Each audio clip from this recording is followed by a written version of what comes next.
game that we chose is Star Wars Battlefront 2.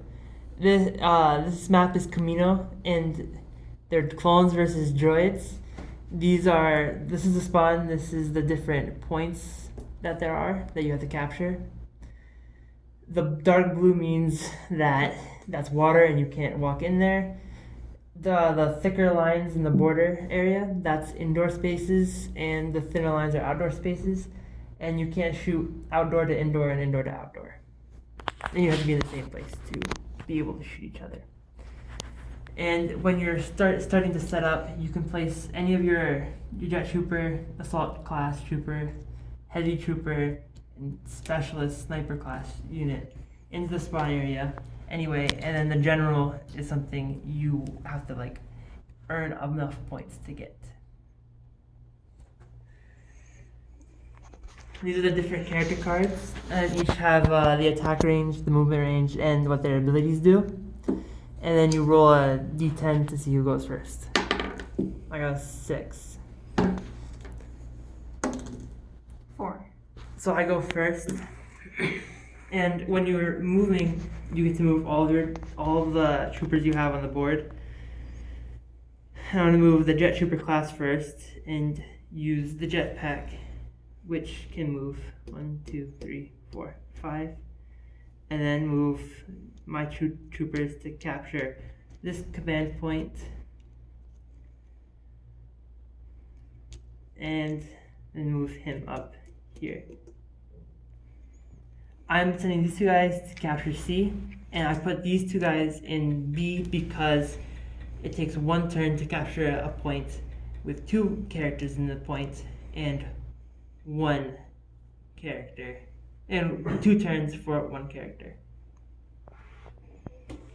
So then it'd be my turn. Yep. 3, 4, 5.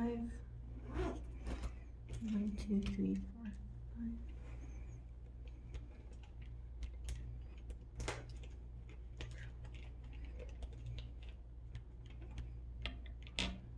5. And then I would activate my jetpack ability.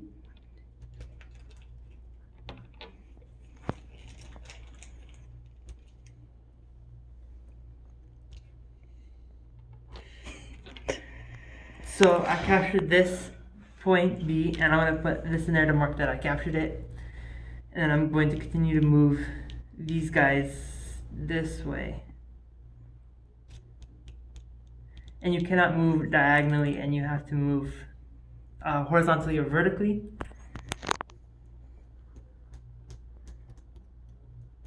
And you can move around players, but you just can't be on the same spot as that player.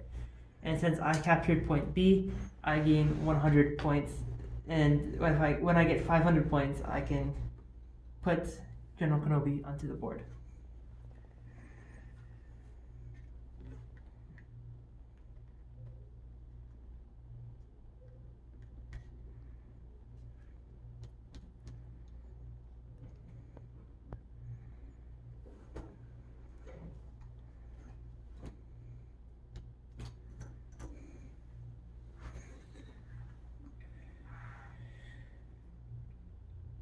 Okay, so I want to continue moving these guys this way.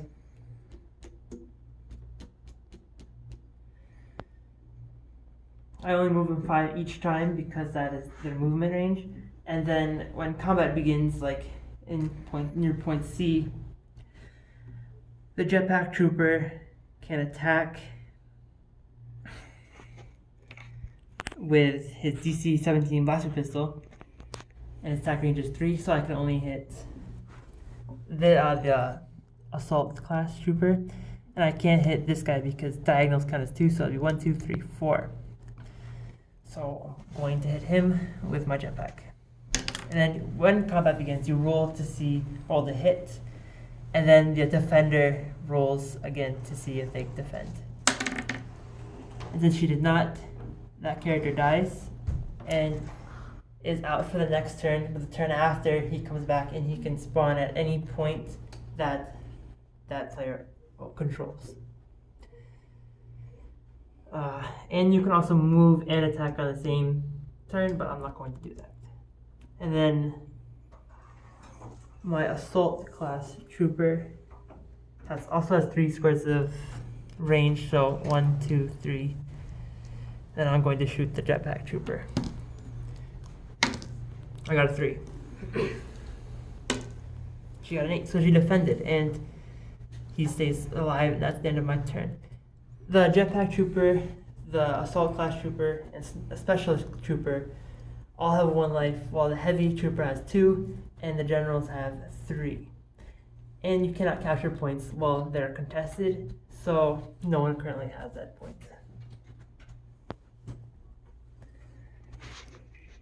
Okay, should we continue with the combat, or should we end with, Let's just explain a few more things about it. That was an example of gameplay. Now we're going to transition into more detail about character abilities, cooldown, and how capture points and killing opponents work. So I'm going to move the camera over to the clone trooper side character cards and come in for a close shot so you can see more detail about the character's movement ranges and abilities. Typically, most abilities you can use it, but then you have to wait another 2 turns before you can use it again, hence the cooldown period. Most characters can attack a range of 3 spaces away, but the sniper has an extended range, and so does the general. The generals also have 2 abilities that are very powerful, and they also have a higher movement range so that the general classes feel like a worthy reward for doing well in the game and help you feel powerful. Then, as we've shown before, there are these capture points on the board that, like we were talking about, if no one else is in it but you get to capture that point after the amount of turns appropriate relating to the amount of units you have in that spot. However, in spot C here, like we were talking about, there is both factions in there, and so one of them has to be completely eliminated before the capturing process can begin. Anyone else want to chime in here? For winning the game, you get a point per capture point more that you have than the opponent. So if both opponents had 2 capture points, no one gains a point. But if you have 1 more capture point than them, you gain an extra point, a game-winning point. So basically, first to 5 points wins. That's about it. All right. I don't have anything else to add. All right, that about covers the basics of our game. Thank you for watching.